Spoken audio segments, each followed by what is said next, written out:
is ANN News Brief. Uganda, like other members of the Intergovernmental Authority on Development, IGAD, has received a donation of $100,000 from the regional body to help in the COVID-19 response.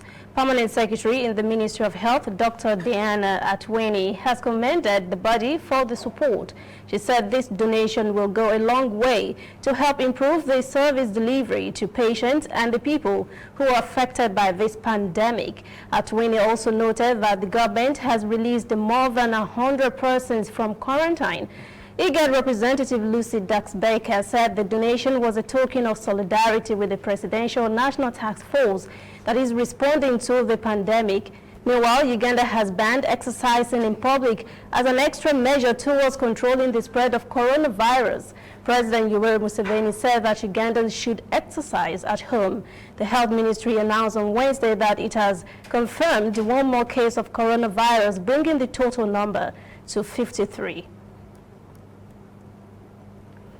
Latest move that took effect on Tuesday is a compulsory donning of face masks by anyone authorized to move around in his home.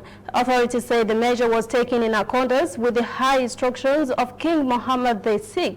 It also says necessary action will be taken in Morocco to provide citizens with face masks at a reasonable price. To ensure the availability of the face masks, authorities have mobilized several national manufacturers to supply the domestic market at a subsidized price through a special fund for the management of the COVID-19 pandemic. The government says it is mandatory for every citizen to wear a face mask. Offenders could go to jail for up to 3 months or pay a fine of up to $125. We'll be right back. Whether in your house, at your office, on your phone or online, we are there. We have the facts behind the headlines. We cut to the chase with the news you really need. We cover every angle. We are the bigger, better news network. We are African News Network. ANN. Watch ANN News on MITV from a truly African spirit.